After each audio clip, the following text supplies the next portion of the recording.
आज मैथ की third class learning with A2 पर टॉपिक है हमारा 9th क्लास, दोनों का मिक्स होकर चल रहा है। टॉपिक का नाम है नंबर सिस्टम, संख्या पद्धति।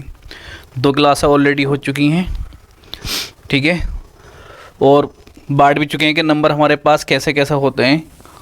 और अब देखो हेडिंग है हमारे पास जो आगे चलेंगे वो है परिमेय संख्या, रेशनल नंबर।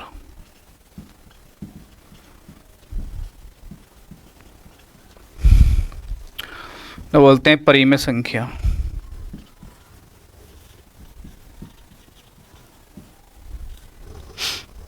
ठीक है, परिमेय संख्या को भी हम 2 पार्टों में डिवाइड कर देंगे।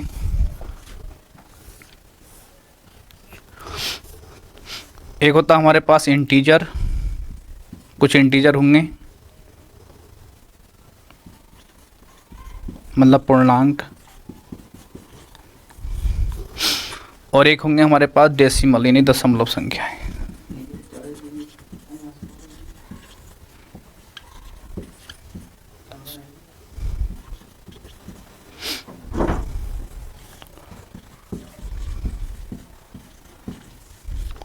परिमेय संख्याओं को हम लिखते हैं P/Q की फॉर्म में। जो ऐसी संख्याएं जो P/Q की फॉर्म में लिखी जाती हैं वो परिमेय संख्याएं कहलाती हैं। P यहाँ पे क्या होगा, ठीक है। अब पूर्णांक हमारे पास कैसे होते हैं, जैसे पूर्णांक होंगे वही बता चुके हैं, इंटीजर, पॉजिटिव इंटीजर,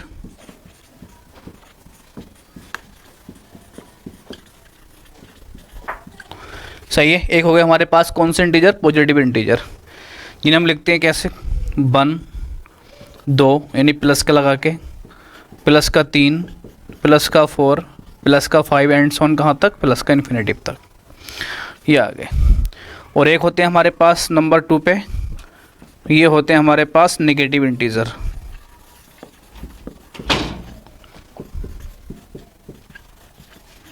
इन्हें लिखते हैं -1, -2, -3, -4, -5 डॉट डॉट डॉट माइनस के इन्फिनेटिव तक।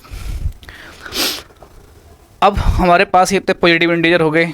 और एक होता है हमारे पास होल नंबर, जो पूर्णांक संख्या होती है जिन्हें 0 भी शामिल करा जाता है। तो ये जो लिखा जाता है परिमेय संख्या जो लिखी जाती है P/Q की फॉर्म में। और डेसिमल में हमारे पास कौन सी संख्याएं आती हैं, देखो डेसिमल में आ जाती हैं हमारे पास आंगिक संख्याएं। जैसे हमारे पास लिखा होगा, एक होती हैं, जैसे मान लो हमारे पास 2.5 हो गया, ठीक है, फॉर एग्जांपल। और एक हमारे पास होता है, जैसे मान लो इसका होता है एंडिंग पॉइंट हो कुछ ना कुछ, जिनका एंडिंग पॉइंट हो, ठीक है। और एक हमारे पास होता जाता है जिन्हें बोला जाता है हमारे पास, जैसे होता है 0.333 डॉट डॉट डॉट डॉट, या 0.25 25 25 25 डॉट डॉट डॉट डॉट, कुछ भी होता है 0.542, फिर 542, यानी कि रिपीटेशन। इन संख्याओं को बोला जाता है रिकरिंग नंबर, ठीक है। इन संख्याओं को बोला जाता है रिकरिंग नंबर बोला जाता है इन्हें।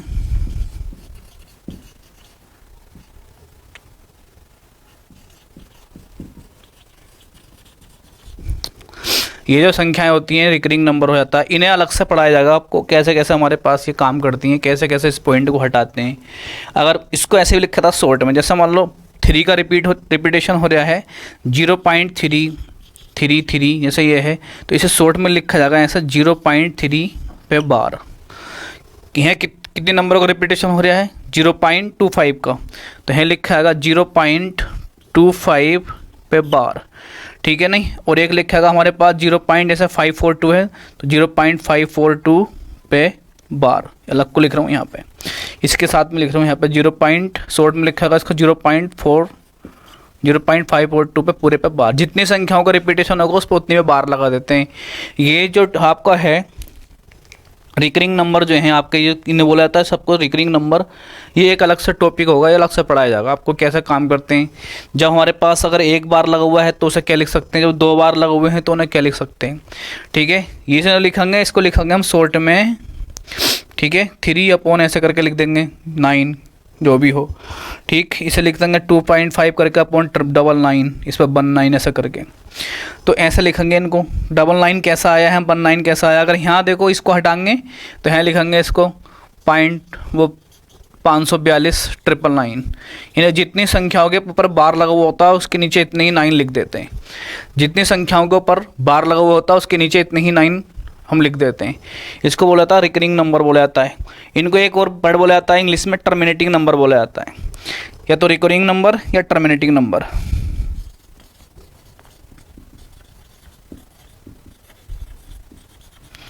ये जो है आपका ये बार वाला जो थोड़ा सा है टर्मिनेटिंग नंबर जो है परिमेय संख्याओं में, इन्हें अलग से पढ़ाएंगे और सिद्ध करके दिखाएंगे आपको कि बटे में 9 कैसा आता है, बटे में 99 कैसा आ गया, बटे में 999 कैसा आ गया।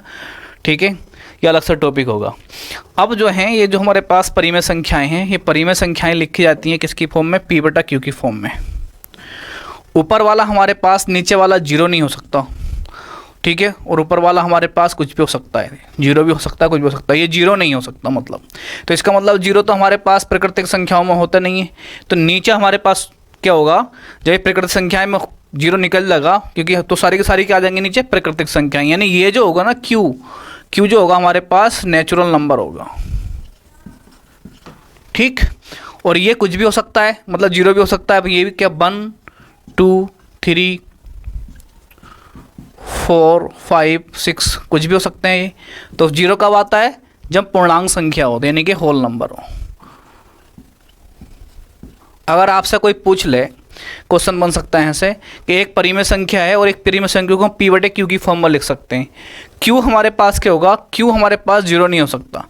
तो अगर आपसे ये कहे क्वेश्चन कि एक हमारे पास संख्याएं हैं और परिमेय संख्या है, कुछ भी लिख लिया मैंने, R लिख लिया इसको, परिमेय संख्या है Q बराबर है P बटे Q। तो हमारे पास एक परिमेय संख्या P बटे Q है, की फॉर्म में लिखी हुई है। तो क्या बताओ यहाँ P क्या हो सकता है और यहाँ Q क्या हो सकता है। तो Q जो होगा ना, यहाँ पे Q जो होगा वो होगी प्राकृतिक संख्या, यानी कि नेचुरल नंबर होगा।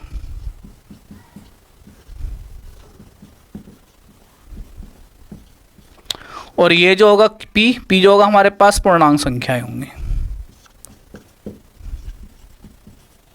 जिसमें कि हम 0 से ऐड करते हैं, 0 1 2 3 4 डॉट डॉट डॉट। और इसमें कहाँ से स्टार्ट करेंगे हम, नेचुरल नंबर होगा तो 1 2 3 डॉट डॉट डॉट कहाँ तक, इन्फिनिटिव तक। तो जितने भी हमारे पास ऐसी संख्या जिन्हें P बटे Q की फॉर्म में लिखा जा सकता है उसे बोलते हैं हम परिमेय संख्या। ठीक है, और एक होता है हमारे पास अपरिमेय संख्या जिन्हें हम P बटे Q की फॉर्म में नहीं लिख सकते, वो होती हैं अपरिमेय संख्याएं। ठीक, तो परिमेय संख्या की परिभाषा क्या होती है, ऐसी संख्याएं जिन्हें हम P बटे Q की फॉर्म में लिख सकते हैं उन्हें परिमेय संख्याएं कहते हैं। और P बटे Q की फॉर्म में P क्या, जबकि Q जो होगा नॉट इक्वल टू 0, तो लिखा हुआ होता है देखो ऐसे कि Q is equal to Q not equal to 0, यानी Q 0 के बराबर नहीं होना चाहिए, 0 नहीं होना चाहिए मतलब। ठीक है, तो इसका मतलब यह है 0 नहीं होगा तो प्राकृतिक संख्या हो सकता है। तो ऊपर क्या है, ऊपर चाहे कुछ भी हो तो इसका मतलब होल नंबर होंगे, यानी कि ऊपर जो होगा वो कुछ भी हो सकता है, 0 भी हो सकता है, नीचे 0 नहीं आना चाहिए। ठीक है, तो हमारे पास कौन संख्याएं कहलाती हैं, ये कहलाती हैं परिमेय संख्याएं। इन्हीं के साथ साथ हमारे पास आगे चलते हैं, उन्हें बोलते हैं कंपोजिट संख्याएं। ठीक है, कंपोजिट भाज्य संख्याएं तो पढ़ चुके हैं अपनों, एक होता है भाज्य संख्याएं, वही पढ़ चुके हैं प्राइम नंबर। अब एक था को प्राइम नंबर से अभाज्य संख्याएं। ठीक है,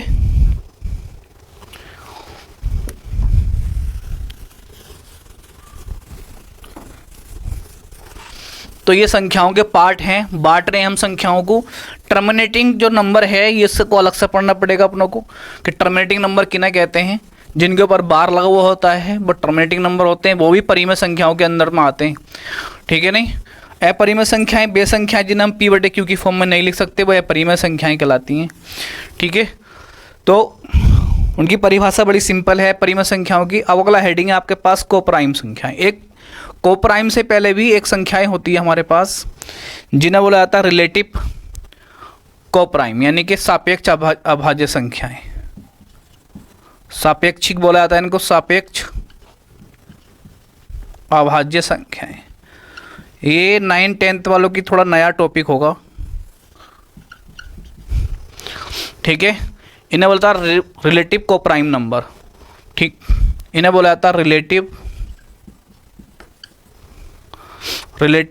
प्राइम नंबर, सॉरी।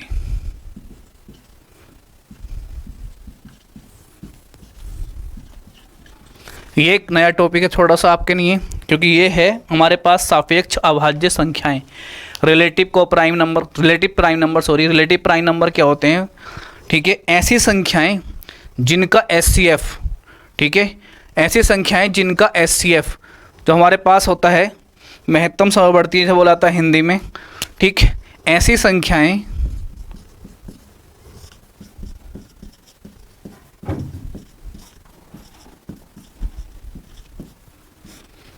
जिनका HCF वन हो,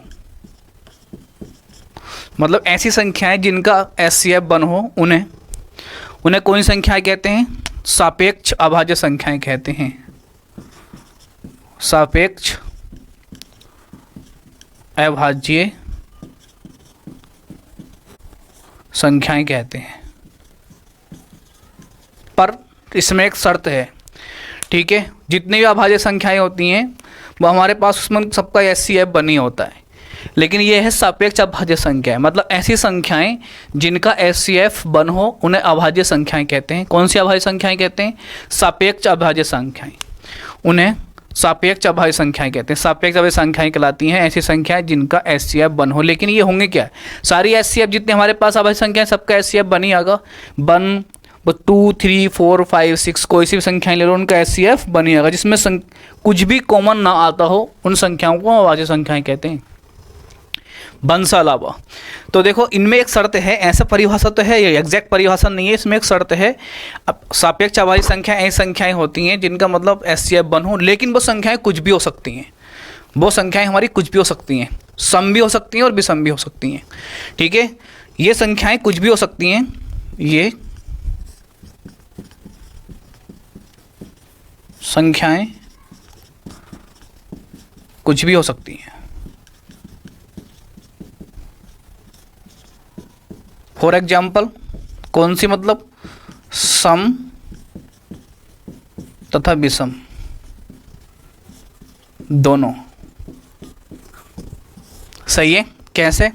जैसे मैंने ले लिया एक 5 और एक ले लिया मैंने 8, फॉर एग्जाम्पल के लिए, ठीक। अब क्या देखो, ये जो है ना, ये जो हमारे पास कौन सी संख्या है? ये हमारे पास भाज्य संख्या और सम संख्या भी है, ठीक है। ये कौन सी संख्या है? भाज्य संख्या भी है और सम संख्या भी। और ये कौन सी संख्या हमारे पास?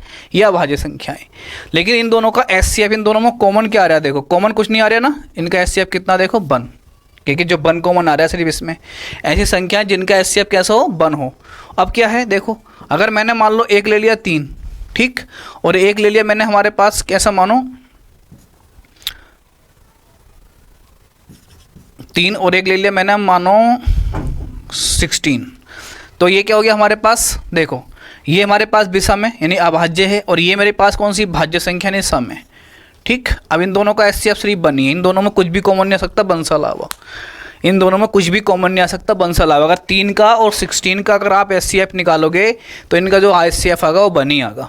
यानी ऐसी संख्याएं जिनका HCF वन हो और सापेक्ष अभाज्य संख्याएं कहलाती हैं, पर शर्त है वो संख्याएं कुछ भी हो सकती हैं, सम भी हो सकती हैं, विषम भी हो सकती हैं, ठीक है नहीं। और मान लो एक दूसरा उदाहरण ये हो गया, पहला उदाहरण ये, दूसरा ये हो गया। एक और ले लो, चाहे एक 15 ले लो और एक 18 ले लो। एक 15, एक 18 में तो आ जाएगा कॉमन, एक 5 ले लो और एक 18 ले लो। इन दोनों में कुछ भी कॉमन नहीं आ सकता वन से अलावा, कोई फैक्टर ही नहीं है इनका। इन दोनों में कुछ भी कॉमन नहीं आ सकता वन से अलावा। तो ये भी जो एग्जाम्पल है, ये भी कैसा है? रिलेटिव नंबर का है, रिलेटिव प्राइम नंबर है, ठीक है। और ये भी जो उदाहरण है वो किसका है? रिलेटिव प्राइम नंबर का है, रिलेटिव प्राइम नंबर। और ये तो है ही, ये भी रिलेटिव प्राइम नंबर का। दोनों के तीनों उदाहरण कैसे हो गए? प्राइम, रिलेटिव प्राइम नंबर के हो गए। और एक होता है को प्राइम, ये तो आपने पढ़ा होगा शायद। ये होता है को प्राइम नंबर, जिन्हें बोला जाता है सहभाज्य संख्याएं।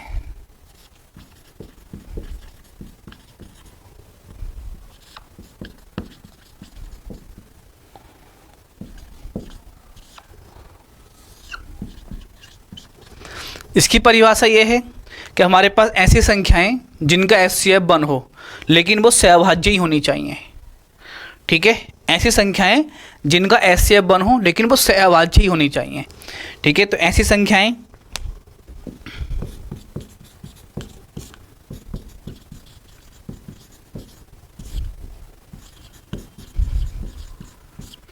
ऐसी अभाज्य संख्याएं, ऐसी अभाज्य संख्याएं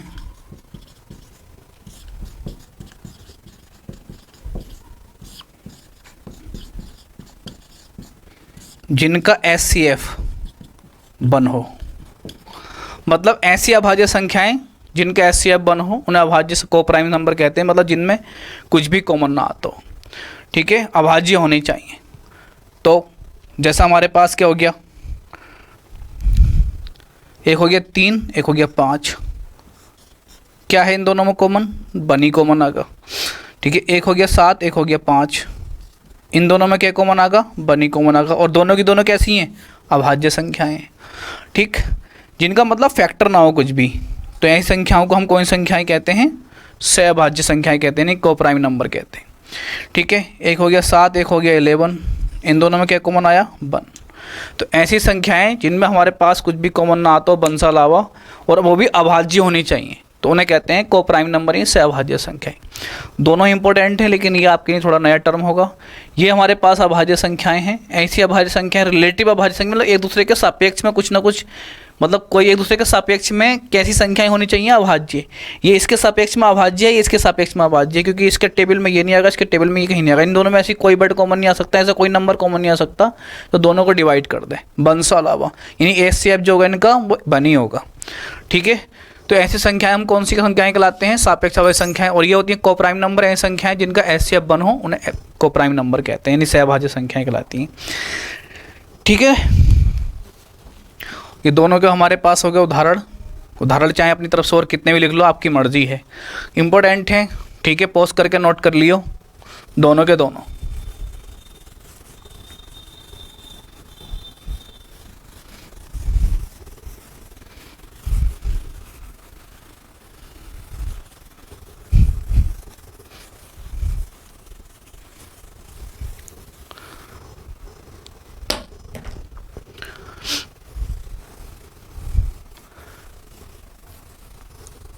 एस अब आता है, होता है बट ट्विन प्राइम नंबर।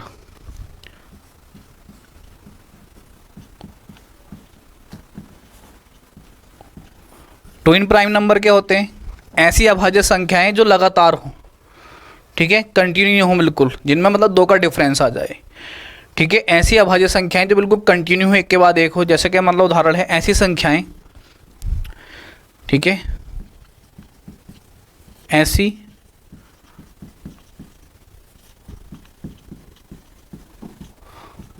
अभाज्य संख्याएं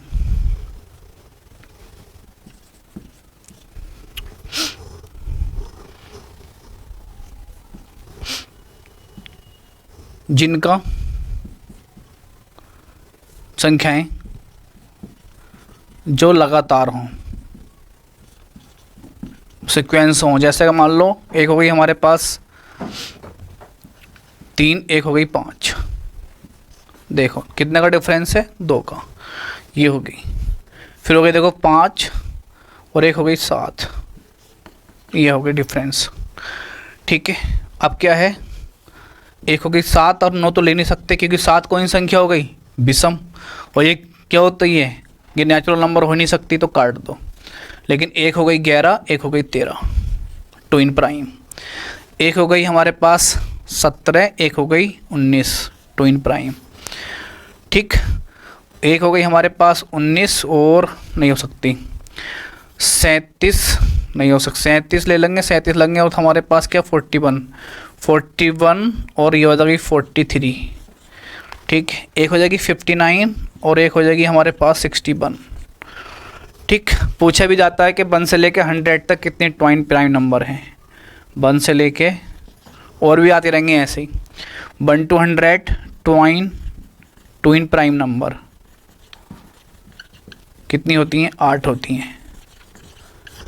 ये इंपॉर्टेंट है आपके लिए बहुत ज़्यादा। ठीक है, नहीं क्या है हमारे पास, ट्विन प्राइम नंबर ऐसे नंबर होते हैं जो लगातार हों, जिनके बीच का डिफरेंस कितना हो, 2 हो, बीच का डिफरेंस, इसलिए ट्विन प्राइम बोला जाता है उनको। बट से पता लग रहा है 2 का डिफरेंस कितना है, 2 का, लगातार होंगे एक के बाद एक, तभी 2 का डिफरेंस होगा, 2 का। और प्राइम होनी चाहिए, अभाज्य होनी चाहिए, ऐसा तो देखो 7 के और बीच के 9 के बीच का, देखो 7 और 1 9।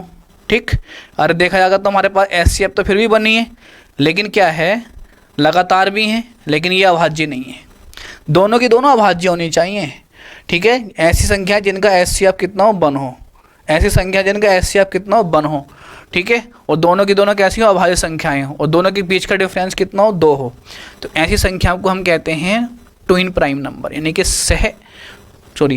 ट्विन प्राइम नंबर बोलते हैं इनको। 2 से पता लग रहा है हमारे पास, ठीक है, ठीक। 2 से प्राइम यहाँ से पता लगा 2 का डिफरेंस होना चाहिए। देखो यहाँ भी 2 का डिफरेंस है, यहाँ भी 2 का डिफरेंस है, यहाँ भी 2 का डिफरेंस है, यहाँ भी 2 का डिफरेंस है, और भी मिलेंगे ऐसी बहुत सारी, ठीक है, और भी मिल जाएंगी ऐसी बहुत सारी। तो जिनका हमारे पास डिफरेंस कितना होगा, 2 का से 71, 73 मिल जाएगी। तो ऐसी संख्याएं जिनमें 2 का डिफरेंस हो और 1 से लेकर 100 तक ट्विन प्राइम नंबर पूछा था कितने होते हैं, वो 1 से लेकर 100 तक ट्विन प्राइम नंबर होते हैं, टोटल 8। और 1 से लेकर 25 यानी 1 से लेकर 100 तक, 1 से लेकर 100 तक प्राइम नंबर जो होते हैं वो होते हैं 25।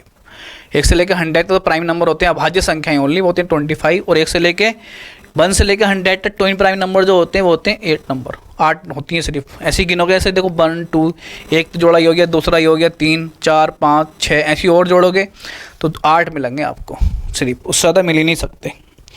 ओके, जैसे आप कर लोगे 31 33, 31 ऐसी नहीं हो सकता।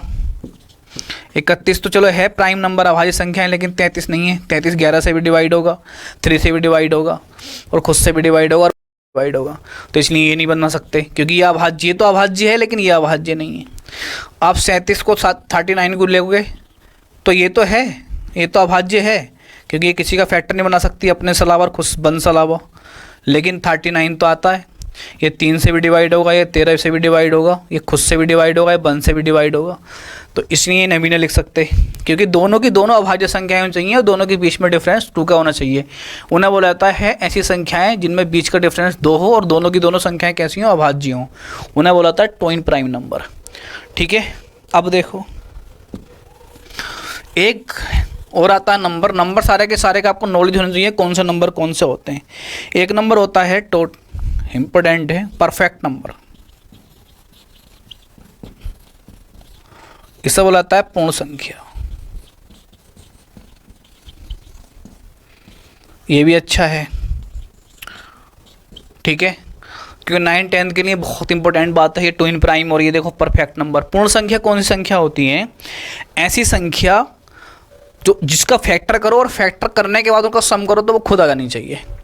मतलब पूर्ण संख्या ऐसी संख्या होती है, उसका फैक्टर करो और फैक्टर का सम करो, उस सम करने के बाद उस संख्या के बराबर आ जाना चाहिए। ऐसी संख्याओं को हम कहते हैं परफेक्ट नंबर। जैसे 6 है, ठीक है, 6 है, 6 के फैक्टर करो, देखो 2 3, सही है, और क्या होगा 1। अब इन दोनों को जोड़ लो, क्योंकि 2 से भी डिवाइड होगा, 3 से भी डिवाइड होगा, 1 से भी डिवाइड होगा। 6 नहीं ऐड करना, खुद ऐड नहीं करना, वो खुद जो होगा वो खुद को ऐड नहीं करना उसमें। तो ऐड करके देखो 2 + 3 + 1 कितना हो गया, देखो 6। खुद ही के फैक्टर का एडिशन, यानी खुद के गुणनखंड का जोड़ करने के बाद वो खुद आ जा। ऐसी संख्याओं कहते हैं हम पूर्ण संख्या। जैसे मान लो 28 देखते हैं, चलो 28 का देखो क्या होगा, 1 होगा, 2 होगा, 7 होगा, 4 भी होगा, और क्या होगा 14 होगा, और ये 28 लिखना नहीं है, ऐड करके देखते हैं, ठीक है। 1 + 2 + 4 7 + 7 + 14 ऐड करा, कितना बैठ गया देखो 28। देखो 14 ये हो गया पूरा यहाँ से यहाँ तक, क्योंकि देखो 6 6 और 1 7, 7 और 7 14, 14 दूनी ये हो गया 28। यानी ऐसी संख्याएं जिनका सम करें, अब ऐसी चलेंगी आपकी बहुत बड़ी 6 28, ऐसी संख्या उनका गुणनखंडों का भी समझो करो तो वो खुद आनी चाहिए, लेकिन उसमें वो खुद शामिल नहीं होना चाहिए फैक्टर करते समय। ऐसे मान लो 28 28 से भी डिवाइड हो जाएगा, वो नहीं लिखना आप लोगों को। ऐसी संख्याएं जिनके गुणनखंड करें और गुणनखंड में वो खुद शामिल नहीं होनी चाहिए 1 से लेकर। तो ऐसी संख्याएं जिनका फैक्टर करो और फैक्टरों का जो सम करो, सम करने के बाद वो संख्या खुद आ जाए, तो ऐसी संख्याओं कहते हैं हम पूर्ण संख्या। ये वेरी वेरी मोस्ट इंपॉर्टेंट है, और कंपटीशन में आपसे पूछ भी सकता है। मान लो आप कंपटीशन की तैयारी कर रहे हो कि सबसे छोटी पूर्ण संख्या, सबसे छोटी पूर्ण संख्या, बड़ी तो ने कहाँ तक चली जाएंगी, सबसे छोटी पूर्ण संख्या ही पूछेगा। सबसे छोटी परफेक्ट नंबर मतलब पूर्ण संख्या, पूर्ण संख्या वो है 6। ये आंसर है आपका। सबसे छोटी पूर्ण संख्या जो होगी वो 6 होगी। ये मोस्ट इंपॉर्टेंट क्वेश्चन है। अगर पूछा था सबसे छोटी पूर्ण संख्या यानी परफेक्ट नंबर कौन सी होती है, वो 6 होती है। आप उसके अलावा किसी भी ऐड करके देख लो। मान लो आपको 2 को ऐड करना है तो 2 1 से कटेगा, 2 से कटेगा, ऐड करोगे। पहली बात 2 लेना ही नहीं है, सही है। जो जिस है उसका खुद का डिवाइडेशन लेना नहीं है तो खाली 1 आ गया। 3 1 और 3 से डिवाइड होगा, लेकिन 1 लेना है, खुद जिससे डिवाइड होगा वो लेना ही नहीं है। 4 होगा, 4 1 से डिवाइड होगा, 2 से भी डिवाइड होगा और खुद से डिवाइड होगा। तो खुद से डिवाइड होने वाला लेना नहीं है। तो जब ऐड करके देखोगे तो हो ही नहीं सकता। मतलब ऐसी संख्याएं हैं, पूर्ण संख्याएं, जिनके फैक्टर का सम करो और वो संख्या खुद आ जा। ठीक है, पूर्ण संख्याएं मतलब ऐसी संख्याएं जिनके फैक्टर का सम करो वो संख्या खुद आ जा। और जब फैक्टर का करो उनके तो वो संख्या खुद शामिल नहीं होनी चाहिए फैक्टर में। जैसे मान लो ये था ना हमारे पास 6 1 से भी डिवाइड, 2 से भी डिवाइड और 3 से भी डिवाइड, लेकिन 6 से भी डिवाइड होता है, ये नहीं लेना है। ठीक है, और इनका ऐड करके देखो और वो संख्या खुद शामिल हो जा। ऐड करने के बाद उन संख्याओं को बोलते हैं पूर्ण संख्या। नया टर्म है 9 10th के लिए। ठीक है, और ऐसी संख्याएं, ऐसी अभाज्य संख्याएं जिनको लगातार, मतलब जो लगातार हों, जिनके बीच का डिफरेंस 2 हो, लगातार हों और बीच का डिफरेंस कितना हो, बीच का अंतर कितना हो, बीच का अंतर हो 2, और दोनों की दोनों कैसी हों, दोनों की दोनों सहभाज्य होनी चाहिए। ठीक है, दोनों की दोनों सहभाज्य चाहिए, उन्हें कहते हैं हम ट्विन प्राइम नंबर। ये भी नया टर्म है 9 10th केवल। ठीक है, दोनों के दोनों हमारे पास इंपॉर्टेंट है। और ये सारे के सारे नंबर आपके क्लासिफिकेशन और नंबर बांट दिए गए। पहली बात हमने पढ़ा था रियल नंबर। सबसे पहले पढ़ा था हमारे पास नंबर के होते हैं, नंबर 2 पार्टों में बटे थे, रियल नंबर में और कॉम्प्लेक्स नंबर में। रियल नंबर में सारे नंबर आते हैं सिर्फ और सिर्फ छोड़ के। ठीक है, किसे छोड़ के, सिर्फ और सिर्फ किसे छोड़ के, आपके कॉम्प्लेक्स नंबर को छोड़ के जितने भी आते हैं वो सारे के सारे रियल नंबर में आते हैं। चाहे प्राइम हो, रेशनल नंबर है, प्राइम हो, ठीक है, इंटीजर हो, नेगेटिव इंटीजर हो, पॉजिटिव इंटीजर हो। ठीक है, तो ये सारे के सारे बांट दिए, सारे के सारे रियल नंबर में आते हैं। अब क्या है, इनको प्रदर्शित करना आता है, सिर्फ प्रदर्शित। ठीक है, कि प्रदर्शित कैसा करते हैं, क्योंकि वो कंपटीशन के लिए तो इतना इंपॉर्टेंट नहीं है प्रदर्शित करना, लेकिन 9 10th के लिए और फर्स्ट ईयर इंटर के लिए पता होना चाहिए कि हमें क्या है, कोई लिखा हुआ है डायरेक्ट तो क्या लिखा हुआ है। ठीक है, देखो जहाँ पे आपका परिमेय संख्या लिखी हुई होगी, परिमेय संख्या के लिए वर्ड होता है क्यू। और देखो एक होता है हमारे पास धनात्मक पूर्णांक।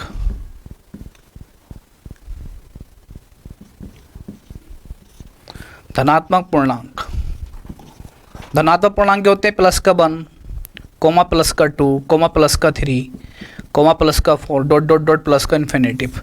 ये जो होते हैं ना, एक वर्ड होता है जेड, और जेड जो वर्ड है वो है जर्मनी का। इसका मीनिंग होता है, ठीक है, जहला। जहला का मतलब होता है संख्या। तो हमारे पास जो इंटीजर होते हैं, जहाँ आपको जेड लिखा हुआ होगा, प्लस का जेड लिखा हुआ होगा, तो इसका मतलब ये है कि इसको, ये हमारे पास इंटीजर है। अगर प्लस का जेड लिखा हुआ है तो इसका मतलब ये है इसके अंडर में प्लस का 1, प्लस का 2, प्लस का 3, प्लस का 4, प्लस का 5, डॉट डॉट प्लस का इन्फिनेटिव तक, यानी ये सारी संख्याएं शामिल कर दी इसने। अब एक होता है हमारे पास यानी कि negative, negative integer. Negative integer को कैसे रिप्रेजेंट करते हैं, माइनस का 1, माइनस का 2, माइनस का 3, डॉट डॉट डॉट कहाँ तक, माइनस के, यानी कि नेगेटिव इंटीजर मतलब 0 शामिल हो। तो इसमें हमारे पास इसे रिप्रेजेंट करते हैं माइनस का जेड। जहाँ भी माइनस का जेड लिखा हुआ होगा तो समझ लो हमारे पास क्या है, वो नेगेटिव इंटीजर है। एक होती है हमारे पास वास्तविक संख्याएं।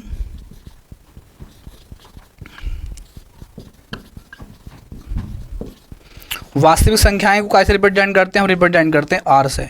समिश्र संख्याओं को छोड़ के जितनी भी संख्याएं होंगी, मान लो 1 भी हो सकती है, ठीक है, माइनस का 2 भी हो सकती है, 0.2 भी हो सकती है, माइनस का 3 हो सकती है, √2 भी हो सकती है, ठीक है, माइनस का 0.16 भी हो सकती है, कुछ भी हो सकती है।